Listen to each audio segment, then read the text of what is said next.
चलो नવો topic number 3.11 आज છે ને જોવું જોઈએ। चलो विद्युत कोषનું अथवा कोषનું કે બેટરીનું। चलो कोषનું विद्युत चालक बळ, कोषનું विद्युत चालक बळ। चलो विद्युत चालक बळને શું કહેવાય? સંકેત કયો? એપ્સાઇલોન, અને અમુક બુકમાં ઈ લખે છે ઈ। चलो कोषનું विद्युत चालक बळ, टर्मिनल वोल्टेज, टर्मिनल वोल्टेज। चलो टर्मिनल वोल्टेज माटे आपणे संकेत लेवाना छीए V, अने आंतरिक अवरोध, अने आंतरिक अवरोध। चलो बेटा आंतरिक अवरोध माटे संकेत कयो? Small r। आंतरिक अवरोध समजावी, તેમની વચ્ચેનો સંબંધ દર્શાવતું સૂત્ર તારવો, અથવા આંતરિક અવરોધ સમજાવી V બરાબર એપ્સાઇલોન માઇનસ IR સૂત્ર તારવો બરાબર। અથવા કઈ રીતે પૂછે? તેમની વચ્ચેનો સંબંધ દર્શાવતું સૂત્ર તારવો બરાબર। ચાલો બેટા સમજો। આપણે પહેલા છે ને આપણી બુકની થિયરી તરફ નહીં જવાય, પહેલા થોડુંક વધારે સમજવું પડશે, પછી આપણે આપણી બુકની થિયરી તરફ જઈએ બરાબર। પહેલા થોડુંક વધારાનું સમજી લ્યો શું કહેવા માંગે છે તે। જો આપણને ખબર છે કે કોષ, એ કોષ માટે બીજા શબ્દ પ્રચલિત છે બેટરી કે સેલ બરાબર। ચાલો સેલ આપણને ખબર છે કે ઘડિયાળમાં જે સેલ આવે તે આ રીતનો આવે, અહીંયા એક પોઈન્ટ હોય, અહીંયા પ્લસ લખેલું હોય, અહીંયા માઇનસ લખેલું હોય બરાબર। આ ઘડિયાળના સેલ। પછી આપણને ખબર છે કે વાહનોમાં જે સેલ બેટરી આવે એમાં કેટલા ટર્મિનલ? બંને ટર્મિનલ ઉપર જ હોય। ચાલો અને આપણને ખબર છે કે આ અહીંયા પ્લસ લખેલું હોય આના પર, ને આના પર અહીંયા શું લખેલું હોય? માઇનસ બરાબર। ચલો આ કન્સેપ્ટ આપણને ખબર છે, તો તમારે આનું વિદ્યુત ચાલક બળ, ટર્મિનલ વોલ્ટેજ અને આંતરિક અવરોધ સમજાવવાનો છે। ચલો કેવી રીતે જવું? જો આપણે બેટા જે બેટરી દોરીએ છીએ ને એ બેટરીને આપણે શું કરીએ છીએ? ઉપરથી જે વ્યૂ દેખાય છે ને, ઉપરથી જે વ્યૂ, ચાલો એ વ્યૂ આપણે દોરીએ તો ઉપરથી તમે જોશો તો ઉપરનો ભાગ કેવા આકારનો દેખાશે? અહીંયાથી ઉપરનો ભાગ, ઉપરનું તમે વ્યૂ જોવો, ઉપરનો વ્યૂ તો આ ભાગ કેવો દેખાય? આ તો તમે સાઈડ વ્યૂ છે તમારું। ટોપ વ્યૂ જોવો તો ઉપરનો ભાગ લંબચોરસ આકારનો, અને લંબચોરસ આકારમાં અહીંયા તમને કયો ધ્રુવ દેખાશે? ધન ધ્રુવ, અને અહીંયા ઋણ ધ્રુવ બરાબર। આપણે પહેલા ટેક્સ્ટ બુકની થિયરી નથી ચલાવતા, પહેલા થોડુંક વધારાનું સમજાવી દઈએ તો ટેક્સ્ટ બુકની થિયરી ખ્યાલ આવશે। ચાલો એટલે તમારું આ જે વ્યૂ છે, ચાલો એ આ રીતનું તમને ઉપરથી જુઓ તો બેટરી લંબચોરસ આકારની દેખાશે આ રીતે બરાબર। ચાલો અને આ એનો ધન ધ્રુવ અને આ એનો ઋણ ધ્રુવ। આ જે બેટરીના બે ધ્રુવો છે એ આપણે દોરેલા છે। આ જે છે તે આ ધ્રુવ અને આ જે છે તે આ બરાબર। ચાલો પછી બીજી બી એક આકૃતિ આપણે સાથે દોરતા જઈએ।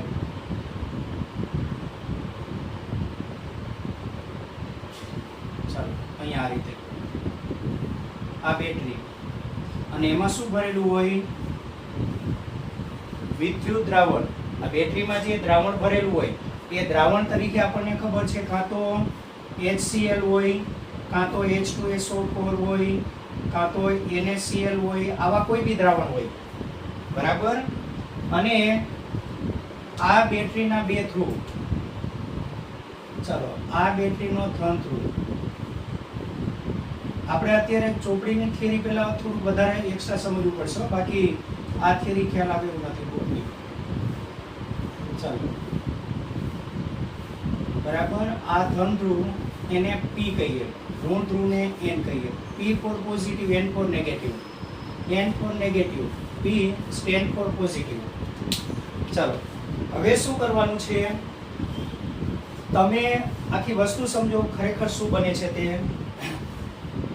ચાલો તમે આનું જલીય દ્રાવણ બનાવો, કોઈ બી, ધારો કે અત્યારે આમાં HCl ભરેલું છે, આમાં રહેલું ઇલેક્ટ્રોલાઇટ કયું છે? HCl. ધારો કે આ છે, તમે એનું જલીય દ્રાવણ બનાવો ને એટલે H+Cl- છૂટા પડે, બરાબર. ચાલો હવે આનું આયનીકરણ થાય એટલે H+ અને Cl- છૂટા પડે. હવે H+, બેટા વચ્ચે ઓડિયો બંધ કરી દો તમારો. પૂર્વા, ચાલો તો હવે શું કરવાનું? આપણે રૈવાજી પ્રવાહ એટલે કોને ધ્યાનમાં લઈને જવાનું છે આપણે? બરાબર ને? એટલે આપણે ધન ધ્રુવની જ ખાલી વાત કરો. અને આપણને ખબર છે કે ઋણ આયનની પરિસ્થિતિ બિલકુલ એના કરતા ઓપોઝિટ હશે. ચાલો આપણે ધન આયનને ધ્યાનમાં લઈને જઈએ. ધારો કે આ તમારો ધન આયન H+ ક્યુ થઈ વાતો ને, આ ધન આયન અહીંયા બતાવો ને. ચાલો આ તમારો ધન આયન. હવે આપણને ખબર છે કે તમે આનું જલીય દ્રાવણ બનાવો, મેજોરિટી એસિડિક જલીય દ્રાવણ બનાવો, બરાબર. એટલે આયનીકરણ થાય અને ઊર્જા મુક્ત થાય, બરાબર. ચાલો આ ઊર્જાને લીધે શું થાય? ધન આયન છે ને, ધન આયન એ ધન ધ્રુવ તરફ ગતિ કરવા લાગે છે. આ ધન આયન એ ધન ધ્રુવ તરફ ગતિ કરે છે. તો દેખીતી વાત છે કે કોઈ પણ ગતિ ક્યારે કરે? જો એના ઉપર બળ લાગે તો. એટલે ધન આયન પર આ તરફ લાગતું બળ એ ઓબ્વિયસલી વિદ્યુત બળ તો નથી જ, કારણ કે વિદ્યુત બળ આપણને ખબર છે બે ધન વીજભારને શું કરે? વિદ્યુત બળમાં ખાસિયત તમને ખબર છે, વિદ્યુત બળ છે ને અપાક, અહીંયા દોરી દઉં. ચાલો વિદ્યુત બળમાં તમને ખબર છે, ધારો કે આ +Q વીજભાર, આ +Q અને આ બી +Q, બરાબર. તો બે ધન વીજભાર વચ્ચે કયું બળ લાગે? ચલો બેટા અપાકર્ષી. એટલે દેખીતી વાત છે કે જો આ ધન વીજભાર અત્યારે ધન આયન તરફ ગતિ કરે છે. આ આપણે આને ધન ધ્રુવ કહેશું ને આને ધન આયન કહેશું. શબ્દ ફરક છે. આ જે છે અહીંયા લખી દઉં, ઉપર એટલે ખ્યાલ આવે. ચાલો આને બેટરીનો કયો ધ્રુવ કહેશું? ધન ધ્રુવ, બરાબર, ધન ધ્રુવ. અને એ બાજુ જે ગતિ કરવા જઈ રહ્યો છે એને આપણે શું કહેશું? ચાલો એને આપણે કહેશું ધન આયન, બરાબર બેટા. એટલે દર વખતે તમે બી કન્ફ્યુઝ ન થાવ, હું બી બોલવામાં કન્ફ્યુઝ ન થાવ. તો આપણને ખબર છે કે ધન આયન છે ને એ ધન ધ્રુવ તરફ જમા થાય, ધન ધ્રુવ તરફ ગતિ કરે તે જમા થાય. હવે એક વસ્તુ નક્કી છે કે આ બળ એ વિદ્યુત બળ તો બિલકુલ નથી, કારણ કે વિદ્યુત બળ હોત ને તો બે સમાન વીજભાર વચ્ચે કેવું બળ લાગે? અપાકર્ષી. તો આને આ બાજુ લઈ જનારું જે બળ છે એ જો વિદ્યુત બળ હોત તો કોઈ દિવસ આ ધન વીજભાર ધન ધ્રુવ તરફ ન જાય, બરાબર. એટલે નક્કી એક વસ્તુ નક્કી છે કે આ ધન આયનને અહીંયા લઈ જનારું બળ તે વિદ્યુત બળ નહીં, પણ કયું બળ છે? રાસાયણિક બળ, બરાબર. કારણ કે આનું આયનીકરણ થયું, રાસાયણિક ઉર્જા છૂટી પડી, એ ઉર્જા ધન વીજભારને કઈ બાજુ ગતિ કરાવે છે? ધન આયનને ધન ધ્રુવ તરફ અને ઋણ આયનને ઋણ ધ્રુવ તરફ ગતિ કરાવનારું બળ એટલે કયું બળ? રાસાયણિક બળ, બરાબર. હવે રાસાયણિક બળ કહેવાય, પણ અહીંયા તો આપણે બધી વિદ્યુતની વાત ચાલે છે. તો આને રાસાયણિક બળ પણ કહેવાય ને અવિદ્યુતીય બળય કહેવાય, અવિદ્યુતીય બળ. ચાલો અવિદ્યુતીય બળ.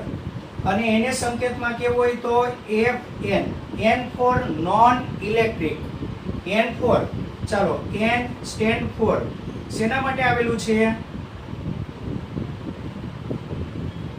Non electric force. અને આપણે જે હમણાં વાત ચાલે છે ને કે વિદ્યુત ચાલક બળ શું છે તે આપણને ખબર છે કે વિદ્યુત ચાલક બળ એટલે ઇલેક્ટ્રોમોટિવ ફોર્સ. ચાલો આને ટૂંકમાં કહેવાય EMF. વિદ્યુત ચાલક બળને આપણે શું નામ આપવાના છીએ? EMF. વિદ્યુત ચાલક બળ માટે અંગ્રેજી શબ્દ છે ઇલેક્ટ્રોમોટિવ ફોર્સ, બરાબર. એનું ટૂંકું રૂપ ઇલેક્ટ્રોમોટિવ ફોર્સનું ટૂંકું રૂપ કયું? EMF. બરાબર, ગુજરાતીમાં શું કહેવાય? વિદ્યુત ચાલક બળ.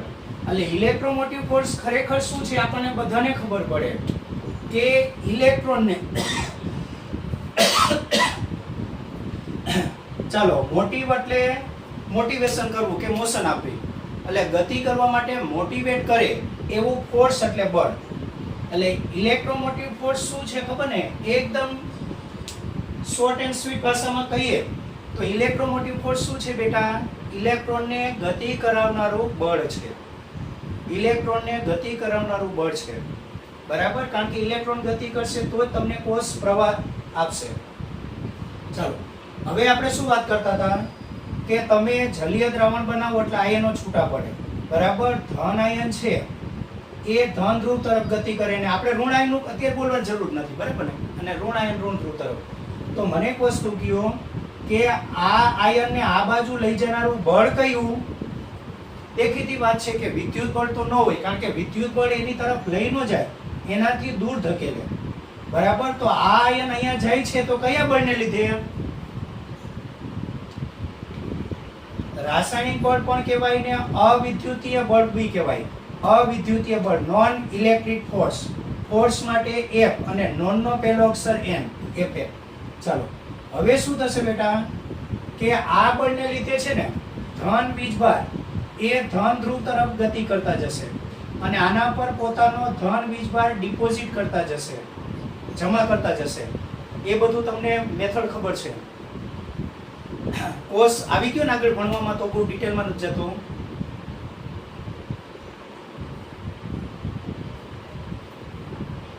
કોર્સ બેટા આવી ગયું છે ને આગળ, તમારે બહુ શરૂઆતના વર્ષોમાં આવી ગયેલો છે.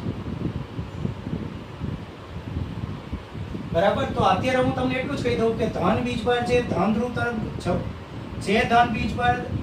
તરફ આવે છે ને એ પોતાનો ધન વીજભાર આના પર જમા કરે. એ તો ખબર છે ને? દાખલા તરીકે લેડ સંગ્રહ કોષમાં આપણને ખબર છે કે એક ધ્રુવ છે ને Pb નો હોય, Pb, અને મન સલ્ફ્યુરિક એસિડ હોય. એટલે SO4 આ બાજુ જમા થાય. બરાબર, SO4 અહીંયા આવે. SO4 નો વીજભાર માઈનસ ને, આ નેગેટિવ, નેગેટિવ હોય. બરાબર, આ માઈનસ. તો અહીંયા આવીને શું કરે? પોતાનો વીજભાર અહીંયા ડિપોઝિટ કરે, જમા કરે. અને હવે પોતે ચાલો એનો ઋણ આયન ત્યાંથી દૂર થઈ ગયો અને આ બંને જોડાઈને શું બની જાય? PbSO4. બરાબર, એ તમને ખબર છે.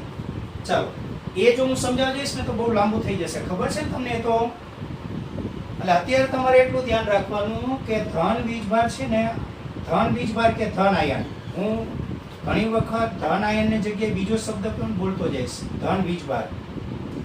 ચાલો, તો ધન આયન ધન ધ્રુવ તરફ ગતિ કરે અને પોતાનો વીજભાર અહીંયા જમા કરતો જાય. બરાબર, અને એવી જ રીતે ઋણ વીજભાર આ બાજુ જશે અને પોતાનો વીજભાર અહીંયા જમા કરતો જશે. બરાબર, આપણે તો ધન વીજભારને ધ્યાનમાં લઈને જવાનું છે. ચલો બેટા, તો આ બાજુ એને કયું બળ લાગતું હતું? Fn, અવિદ્યુતીય બળ. હવે શું થશે? હવે તમારું પાછું પેલું ચેપ્ટર કે જેમ જેમ આના પર ધન વીજભાર ક્રમશઃ જમા થતો જશે અને આના પર ઋણ વીજભાર જમા થતો જશે અને ધન થી ઋણ તરફ એક ક્ષેત્ર હોય. કયું ક્ષેત્ર ઉત્પન્ન થાય? બરાબર, તો હવે આપણને ખબર છે કે આ દિશામાં વિદ્યુત ક્ષેત્ર રચાતું જશે. શરૂઆતમાં એક બી વીજભાર જમા થયેલો નહીં હોય ત્યારે આવું વિદ્યુત ક્ષેત્ર નહીં હોય, ત્યારે એક જ બળ અસ્તિત્વ ધરાવતું હશે. કયું? શરૂઆતમાં અવિદ્યુતીય બળ. પણ હવે શું થાય છે કે ધન વીજભાર આ બાજુ આવતો જાય, પોતાનો વીજભાર અહીંયા જમા કરતો જાય. એવી જ રીતે અહીંયા ઋણ વીજભાર ક્રમશઃ જમા થતો જાય. તો હવે બે ધ્રુવો વચ્ચે વિદ્યુત ક્ષેત્ર રચાય. બે ધ્રુવો વચ્ચે વિદ્યુત અને વિદ્યુત ક્ષેત્ર હોય ત્યાં વિદ્યુત સ્થિતિમાનનો તફાવત હોય છે. બરાબર, એટલે હવે બંને ધ્રુવો વચ્ચે વિદ્યુત સ્થિતિમાનનો તફાવત રચાતો જાય છે એવું કહેવાય. જો વિદ્યુત ક્ષેત્ર, અનેક વસ્તુ કયો, વિદ્યુત ક્ષેત્ર કયા સ્થિતિમાનથી કયા સ્થિતિમાન તરફ? વિદ્યુત ક્ષેત્ર કે વિદ્યુત પ્રવાહ? તો દેખીતી વાત છે કે હવે વિદ્યુત ક્ષેત્ર આ દિશામાં રચાતું જાય એટલે આનું સ્થિતિમાન આના કરતા આનું સ્થિતિમાન ક્રમશઃ વધતું જશે. બરાબર, ચાલો બેટા, હવે શું થયું? હવે આ ધન વીજભાર છે ને, ધન વીજભાર, આ ધન વીજભાર, ધારો કે એનો વીજભાર હું Q ધારી લઉં, તો એના પર હવે વિદ્યુત ક્ષેત્રની દિશામાં કે વિરુદ્ધ દિશામાં? નહીં, ધન વીજભાર પર એની દિશામાં, એ દિશામાં બળ લાગશે. હવે આ બળ તે તમારું પાછું કયું બળ? પેલું ચેપ્ટર કયું બળ? ઇલેક્ટ્રિક ફોર્સ, કુલમ્બ બળ કે વિદ્યુત બળ કહેવાય કે નહીં? તો હવે મને એક વસ્તુ કહો, હવે ચાલો ધન વીજભાર પર હવે એક બીજું બળ ક્રમશઃ ઉત્પન્ન થઈને વધતું જાય છે. કયું બળ? કુલમ્બ બળ કરતા છે ને એક કામ કરો, આમાંને અવિદ્યુતીય બળ કીધું છે ને, તો આને શું કયો? વિદ્યુત બળ. ચાલો બેટા, તો વિદ્યુત બળ આના પર કઈ બાજુ હશે મને કયો? કઈ બાજુ હશે વિદ્યુત બળ? આપણને ખબર છે, ચાલો ઋણ તરફ. એટલે આના પર હવે એક બીજું બળ લાગવા માંડે છે, વિદ્યુત બળ. ચાલો, વિદ્યુત બળને કહેવાય ઇલેક્ટ્રિક ફોર્સ. વિદ્યુત બળ. ચાલો, વિદ્યુત બળને બેટા શું કહેવાય? Electric force. બરાબર. તો વિદ્યુત બળ માટેનો સંકેત, ફોર્સ માટે F, ઇલેક્ટ્રિક માટે E. એટલે વિદ્યુત બળને કહીએ આપણે Ft. ચાલો, અત્યારે કોણ નાનું હશે શરૂઆતમાં? કયું બળ નાનું હશે બેટા? Fe નાનું હશે. બરાબર. એટલે Fe નાનું હશે ને અત્યારે આ બળ મોટું હશે. બરાબર. એટલે વર્ચસ્વ આનું છે. એટલે ધન વીજભાર ક્રમશઃ આના પર જમા થતા જાય છે. હવે ક્રમશઃ આના પર ધન વીજભાર જમા થતો જાય એટલે વિદ્યુત ક્ષેત્ર ક્રમશઃ પ્રબળ થતું જાય. વિદ્યુત ક્ષેત્ર પ્રબળ થતું જાય એટલે વિદ્યુત બળ ક્રમશઃ પ્રબળ થતું જાય. એટલે જેમ જેમ આના પર ધન વીજભાર જમા થતો જાય ને, તેમ તેમ શું વધતું જાય મને કયો? ચાલો, તેમ તેમ વિદ્યુત ક્ષેત્ર વધતું જાય. વિદ્યુત ક્ષેત્ર વધતું જાય એટલે કયું બળ વધતું જાય? વિદ્યુત બળ. હવે એ કન્ડિશન એવી આવશે કે આ જે વિદ્યુત બળ છે ને એ વધી અને અવિદ્યુતીય બળ જેટલું થઈ જશે. આ જે વિદ્યુત બળ છે, વિદ્યુત બળ એટલે કયું? Fe. એ વધીને કોના જેટલું થઈ જશે? Fn જેટલું થઈ જશે. બરાબર બેટા. કોઈ બી જગ્યાએ નહીં સમજાય તો પૂછી લેજો. અત્યાર સુધી બધું ક્લિયર છે? ચાલો, ધારો કે અત્યારે બંને બળ 10 ન્યૂટનના થઈ ગયેલા છે. ધારો કે અત્યારે બંને બળ 10 ન્યૂટનના થઈ ગયેલા છે. તો મને એક વસ્તુ કહો, હવે આના પર લાગતું નેટ ફોર્સ કેટલું? Net force 0. તો શું હવે કોઈ નવો ધન વીજભાર ધન ધ્રુવ પર જમા થશે? ના. તો અહીંયા શું થઈ ગયેલું છે કે આ જે બંને બળ હતા ને, Fn અને Fe, એ ઇક્વલ થઈ ગયેલા છે. બરાબર. તો હવે આના પર કોઈ ધન વીજભાર જમા નહીં થાય. બરાબર. તો આ કન્ડિશનમાં બે ધ્રુવો વચ્ચેનો Pd, વિદ્યુત સ્થિતિમાનનો તફાવત કેવો હશે? નહીં. હા, વિદ્યુત સ્થિતિમાનનો તફાવત લઘુત્તમ હશે, શૂન્ય હશે કે મહત્તમ હશે? નહીં, વિદ્યુત બળ સમાન. હું વિદ્યુત સ્થિતિમાનનો તફાવત કહું છું બેટા. વિદ્યુત સ્થિતિમાનનો તફાવત મહત્તમ. આને બેટરીનું વિદ્યુત ચાલક બળ કહેવાય.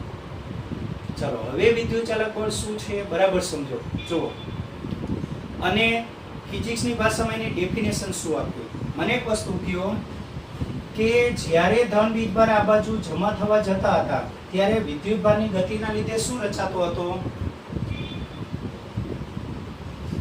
વિદ્યુત પ્રવાહ. આ કન્ડિશનમાં મને કહો,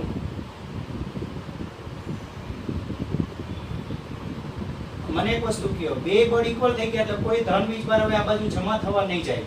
ધન વીજભારની હવે ચોક્કસ ડાયરેક્શનમાં ગતિ નહીં હોય. તો પ્રવાહ કેટલો? વિદ્યુત પ્રવાહ કેટલો? 0.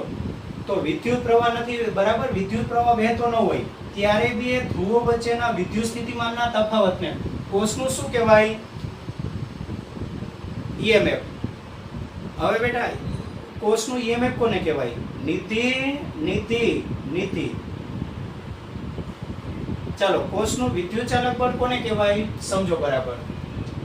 જો તમે જ્યારે બજારમાંથી બેટરી ખરીદીને લાવો છો ત્યારે મને એક વસ્તુ કહો, શું એમાં પ્રવાહ વહેતો હશે? ના. તો તમે એ વખતે એના બે ધ્રુવ વચ્ચેનો પીડી માપશો ને વોલ્ટમીટરની મદદથી પીડી માપશો ને તો એનું શું કહેવાશે મને કયો?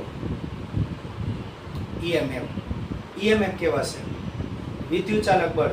બરાબર. હવે વિદ્યુત ચાલક બળની ડેફિનેશન આપણે બે રીતે આપી શકીએ. બરાબર. ચાલો પહેલી કઈ રીતે? જ્યારે બોલો શૂનો વહેતો હોય, ચાલો પરિપથમાં વિદ્યુત પ્રવાહ ન વહેતો હોય ત્યારે બે ધ્રુવો વચ્ચેના શેના તફાવતને, ચાલો બે ધ્રુવો વચ્ચેના વિદ્યુત સ્થિતિમાનના તફાવતને જ બેટરીનું શું કહેવાય? ઈએમએફ. તમે આ સૂત્રમાં જોઈ શકો, આમાં જો I0 હોય તો ઈએમએફ કોના બરાબર થયું બેટા? એપ્સાઇલોન એ કોના બરાબર થયું? I0 છે તો વિદ્યુત સ્થિતિમાન. એટલે પહેલી ડેફિનેશન શું અપાય? જ્યારે પરિપથમાં પ્રવાહ વહેતો ન હોય, બરાબર, જ્યારે પરિપથમાં પ્રવાહ વહેતો ન હોય ત્યારે બેટરીના બે ધ્રુવો વચ્ચેના વિદ્યુત સ્થિતિમાનના તફાવતને જ બેટરીનું શું કહેવાય?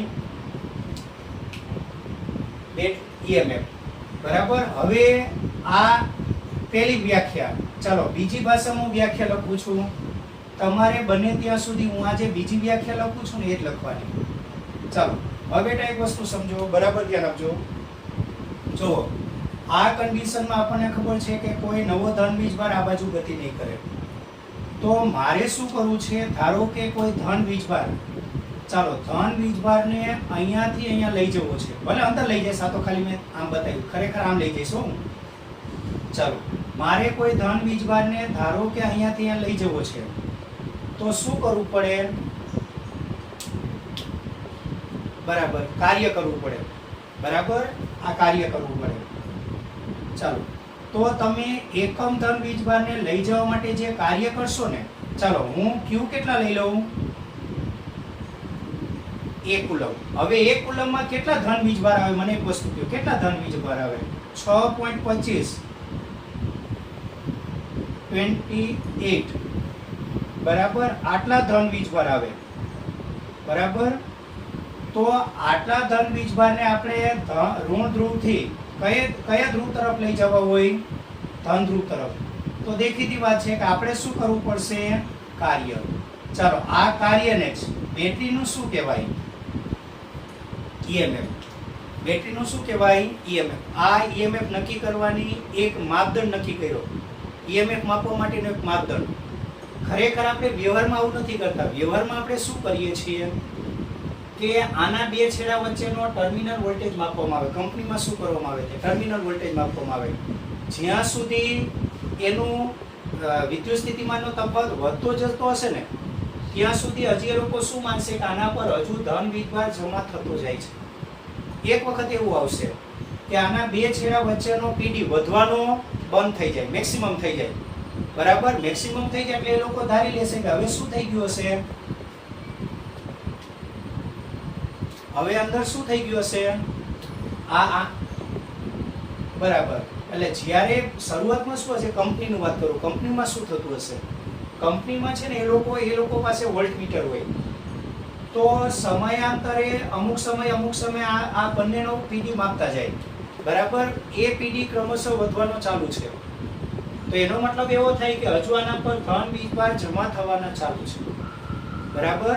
હવે બેટા એક વખત એવું આવશે, જોજો આખો ટોપિક સમજી લ્યો બરાબર તો વાંધો નહીં. આપણી બુકમાં તો આપણે ડાયરેક્ટ જ કહી દેવાનું છે.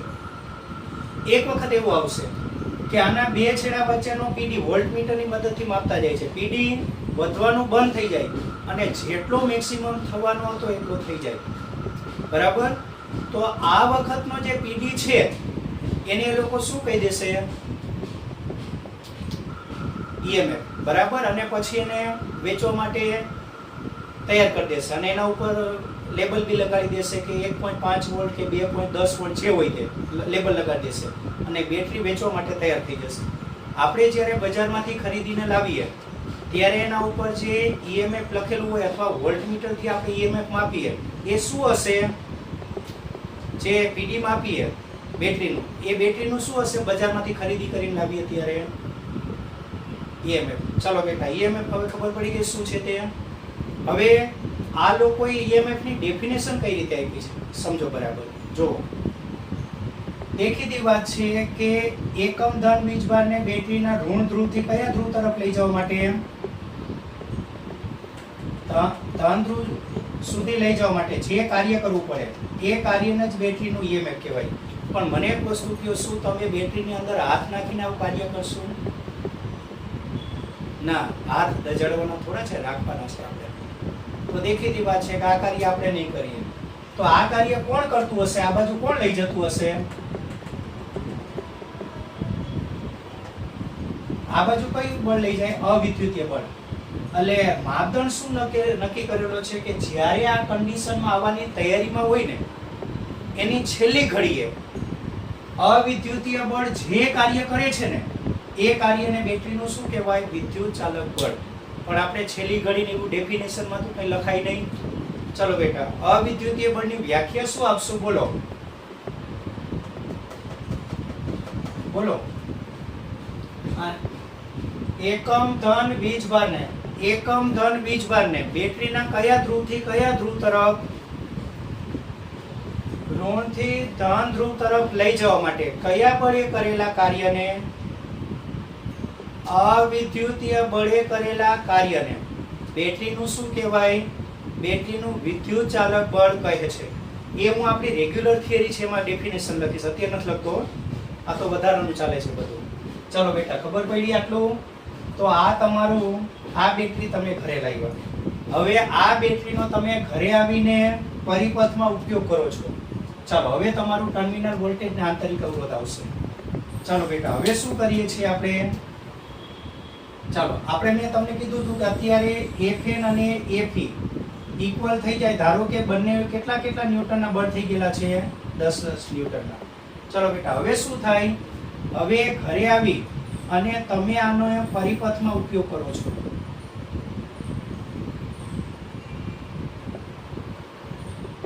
ચાલો, તમે આનો પરિપથમાં ઉપયોગ કરો છો,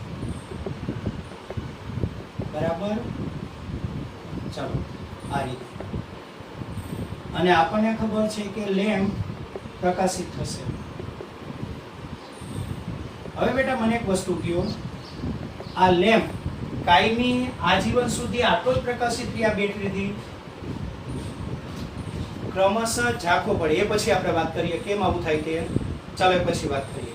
હવે શું થાય? તમે જેવો પરિપથ આને આ કોર્સને તમે વપરાશમાં લેશો ને, બરાબર? તો જેવો તમે વપરાશમાં લેશો એટલે અમુક ધન વીજભાર છે ને, અમુક ધન વીજભાર, અમુક ધન વીજભાર છે ને, એ આપણને ખબર છે કે આ રીતે ગતિ કરી અને બેટરીના કયા ધ્રુવથી કયા ધ્રુવ તરફ જવા લાગશે. આપણે રૈવાજીકની વાત કરીએ છીએ. વાસ્તવિક રીતે આના કરતા બિલકુલ ઉલટું. ખરેખર આ બધી વાત કોને ધ્યાનમાં લઈને કરવાની હોય? ખરેખર આપણે રૈવાજીક પ્રવાહને ધ્યાનમાં લઈને વાત કરીએ છીએ, એટલે ધન વીજભારની વાત કરીએ છીએ. એકચ્યુઅલી તમારે કોને ધ્યાનમાં લઈને વાત કરવાની હોય? ઇલેક્ટ્રોનને.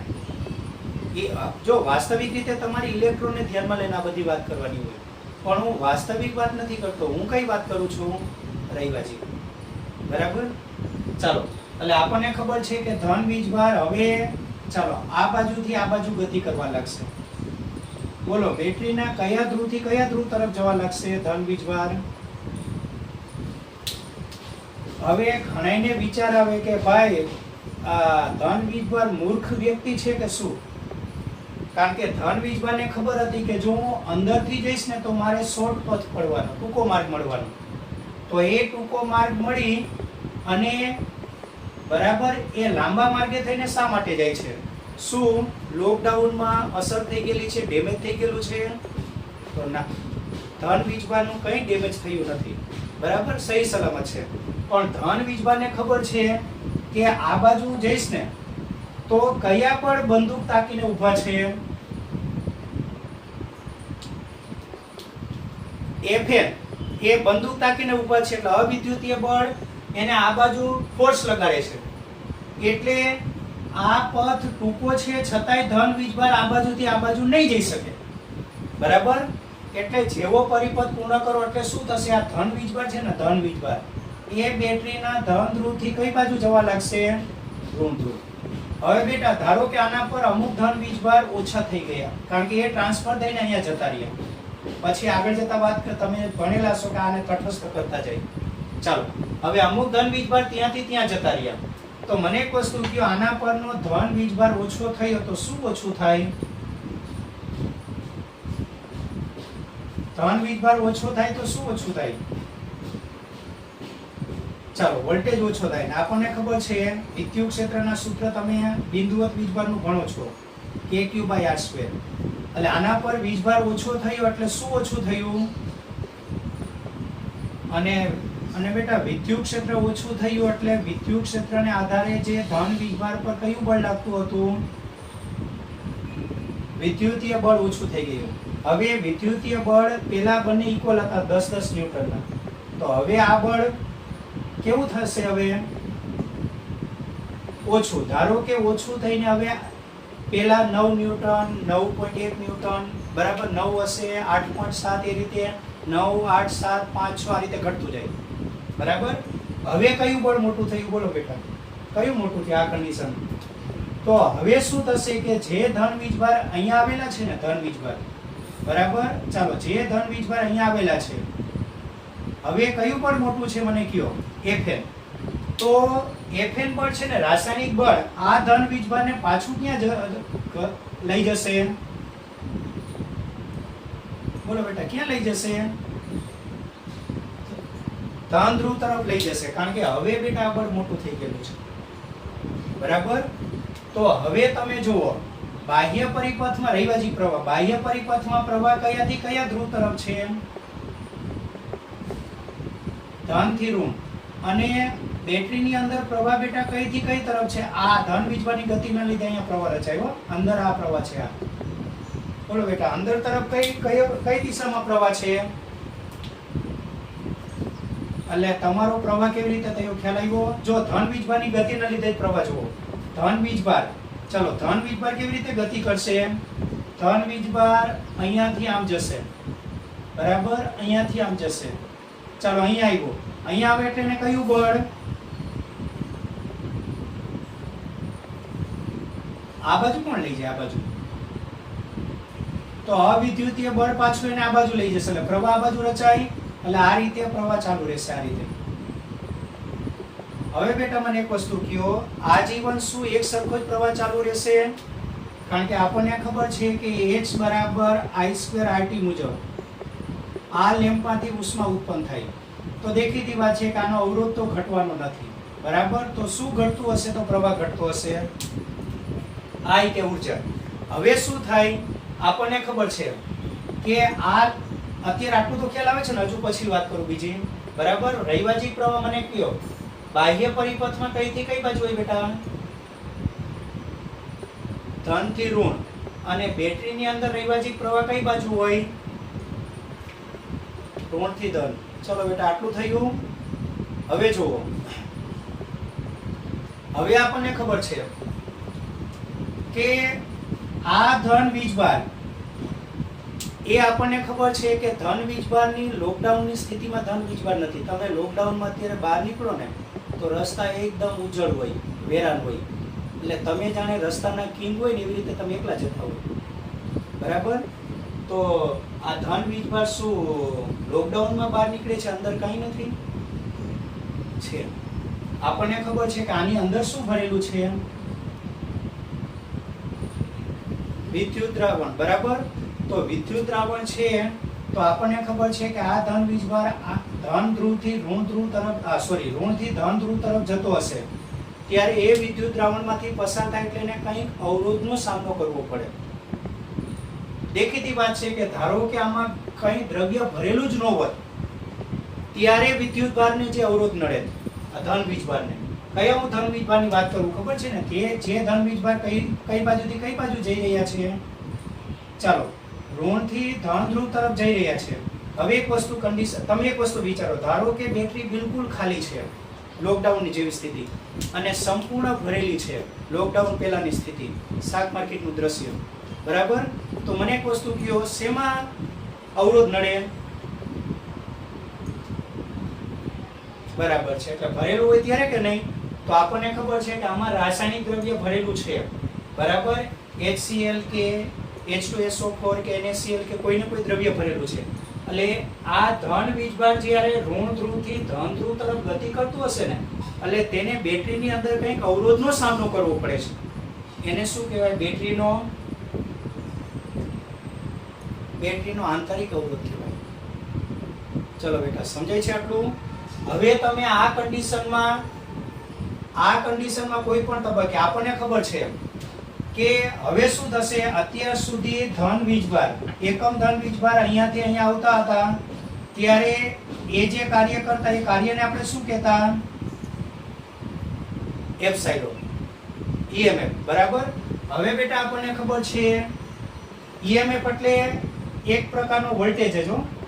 ચાલો એ આપણે આગળ જતા વાત કરશું. એક પ્રકારનો વોલ્ટેજ જ. ચાલો ખરેખર આપણે વાત કરશું કે આનું નામ વિદ્યુત ચાલક બળ છે, પણ આ બળ નથી બતાવતું, વિદ્યુત સ્થિતિમાનનો તફાવત બતાવે છે. હવે શું થશે બેટા? આપણને ખબર છે કે એકમ ધન વીજભાર જ્યારે અહીંયાથી અહીંયા આવે છે ત્યારે એને આંતરિક અવરોધનો સામનો કરવો પડે છે, બરાબર. અને ધારો કે પ્રવાહ કેટલો રચાય છે આપણને ખબર છે, ઓહમના નિયમ મુજબ V શું? V IR. હવે શું થાય બેટા? એકમ ધન વીજભાર જ્યારે ઋણ ધ્રુવથી ધન ધ્રુવ તરફ આવશે ને ત્યારે તેને બેટરીનો આંતરિક અવરોધ નડવાનો છે, બરાબર. તો હવે જ્યારે એકમ ધન વીજભાર અહીંયાથી અહીંયા પહોંચે ને ત્યારે એનો વોલ્ટેજ એપ્સાઇલોન નહીં હોય, ઉર્જા એપ્સાઇલોન નહીં હોય. એપ્સાઇલોન માંથી કેટલી ઉર્જા બાદ થઈ ગયેલી હશે? કેપિટલ આર ની જગ્યાએ આંતરિક હોવાથી સ્મોલ આર. બોલો, એપ્સાઇલોન માંથી કેટલી ઉર્જા આંતરિક અવરોધમાં ખર્ચાઈ જશે? IR, બરાબર. IR જેટલી ખર્ચાઈ જશે.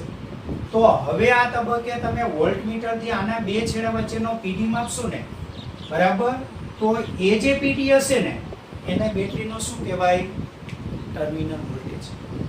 એટલે બેટરી જ્યારે વપરાશમાં હોય ને, વપરાશમાં ત્યારે તમે આના બે છેડા વચ્ચેનો વોલ્ટેજ માપશો ને તો એ વોલ્ટેજ હંમેશા નવી ખરીદીને લાવો ત્યારે હોય તેના કરતા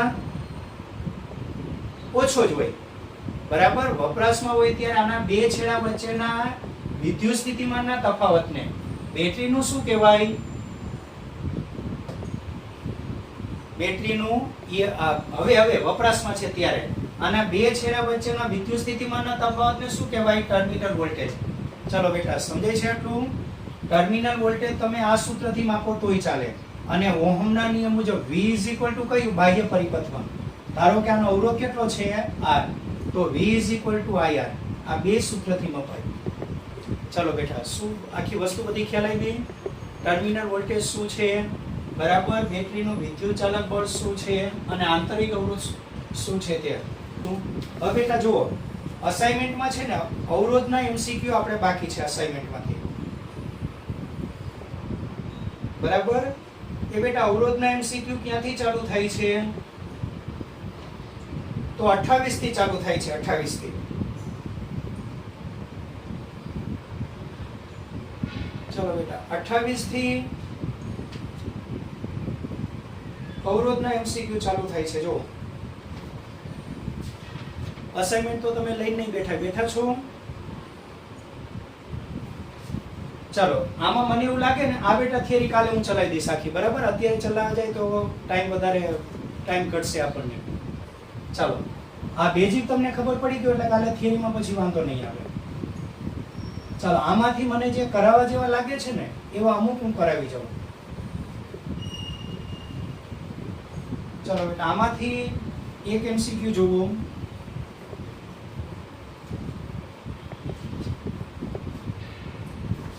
ચાલો, MCQ નંબર જે ગુજકેટમાં પૂછાઈ ગયેલું છે તે જ લઈ લો પહેલા.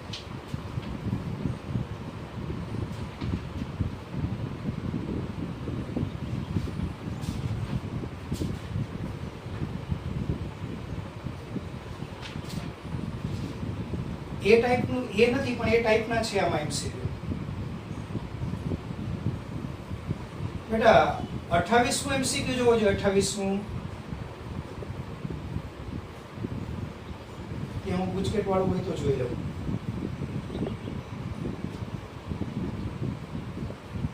ના એ નથી. ચલો બેટા 28 કેવી રીતે થાય 28? હું કાલે જ તમને આ હોમવર્ક આપવાનો હતો પણ કાલે તમારું પેપર હતું એટલે આમાંથી કાલે નથી આપ્યું અસાઇનમેન્ટમાંથી. ચલો બેટા 28 કેવી રીતે થાય? A અને B વચ્ચેનો પરિણામી અવરોધ. જો પેલા 8 16 બરાબર. જો એક મિનિટ બેટા સાંભળો એક મિનિટ સાંભળો.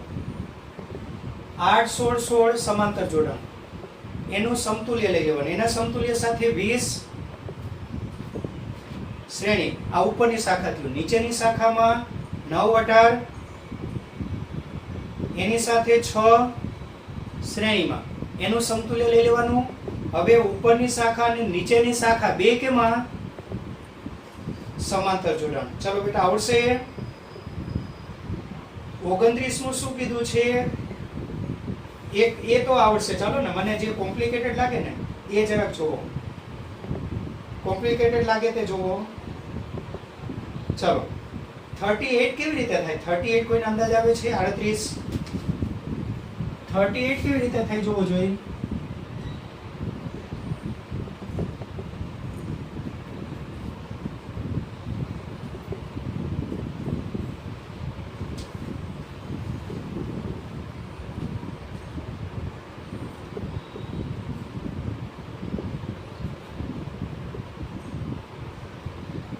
જો બેટા એક મિનિટ, 38 માં હું તમને જરા કહી દઉં પછી જો. મને એક વસ્તુ કયો, પી કયા બિંદુ સમાન સ્થિતિમાં ને કહેવાય? એક સમતુલ્ય બિંદુ કયા કહેવાય? ડાબી બાજુ જોવો. કયા બિંદુ એક જ કહેવાય? એ, પી અને ડી. કારણ કે એ, પી અને ડી વચ્ચે જોવો ને તો એ શાખામાં કોઈ અવરોધ છે જ નહીં, ડાયરેક્ટ તાર જ છે. અને વાહકતાનો અવરોધ સૈદ્ધાંતિક રીતે કેટલો? 0. મને એક વસ્તુ કહો, હમણાં મેં તમને કીધું બરાબર, હમણાં મેં તમને કીધું કે જ્યારે આ અવરોધમાંથી I પ્રવાહ પસાર થાય ત્યારે એનો પીડી કેટલો ઘટે? વોલ્ટેજ ડ્રોપ કેટલો થાય? IR. આટલો એનો પીડી ઘટે કે ને? આ બિંદુ કરતા આ બિંદુનું સ્થિતિમાન આટલું વધારે હશે, એ તો ખબર છે ને. એટલે એકમ ધન વીજભાર અહીંયાથી અહીંયા જાય એટલે આટલી ઉર્જા એની ઘટી જાય, બરાબર. તો મને એક વસ્તુ કહો, હવે જ્યારે પરિપથમાં અવરોધ ન હોય ને ત્યારે એ બિંદુના સ્થિતિમાન એક સમાન હોય. કયા કયા ત્રણ બિંદુના સ્થિતિમાન એક સરખા છે? કારણ કે વચ્ચે કોઈ અવરોધ નથી એટલે આ ત્રણેયનું વિદ્યુત સ્થિતિમાન એક સમાન હશે.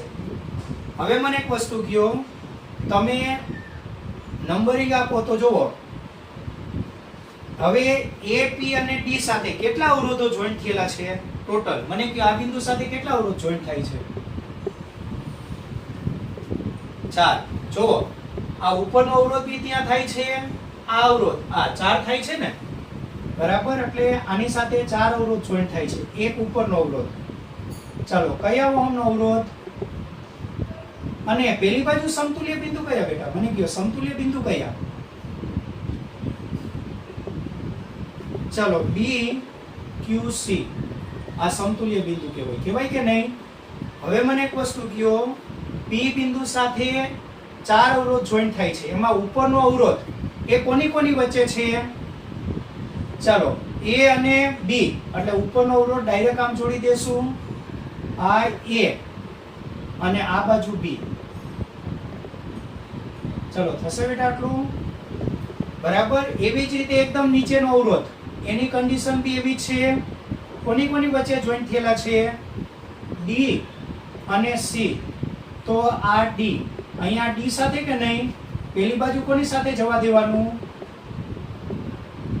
ચાલો, પેલી બાજુ સી સાથે જવા દો.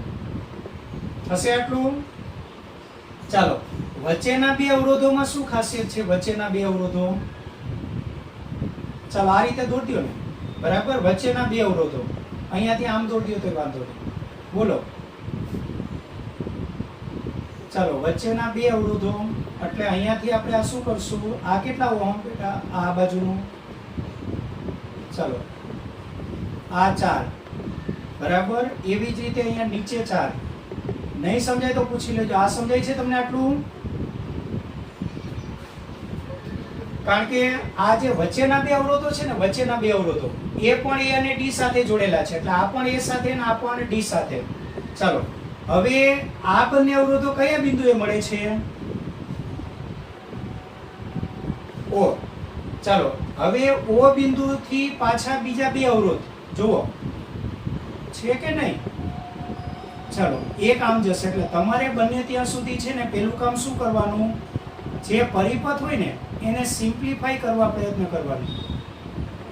ચાલો બેટા હવે આનો અવરોધ કેટલો થાય મને કહો છો? બધાય 4 ઓહમના છે. 4 ઓહમ. કેવી રીતે જવાનું મને કહો. ચાલો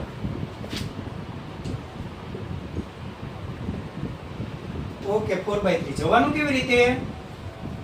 તમારે શું કરવાનું, પેલા બને ત્યાં સુધી પેલા જે નાના ગાળામાં હોય ને એને પસંદ કરવાના. એટલે શું કરવાનું બોલો? આનું સમતુલ્ય લઈ લેવાનું. આનું સમતુલ્ય. એ બંને સમતુલ્ય કેવા જોડાણમાં? બરાબર. હવે આ ત્રણેયની જગ્યાએ એક જ દોરાઈ જશે, એક જ. તો આ ને આ કેવા જોડાણમાં? સમાંતર. ચલો બેટા કેટલું થાય જોવો જોઈએ.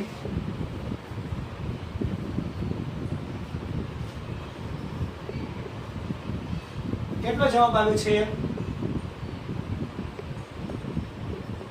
4/3.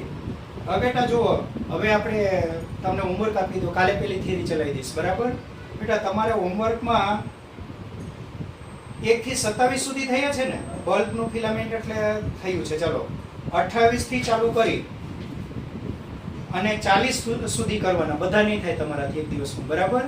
એટલે બેટા તમારે કયા કરવાના? એક કામ કરો ને, થોડાક વધારી દઉં તો, કારણ કે આમાં તો કોમ્પ્લિકેટેડ કોઈ આવતા જ નથી. એક કામ કરો 28 થી 45 સુધી કરો.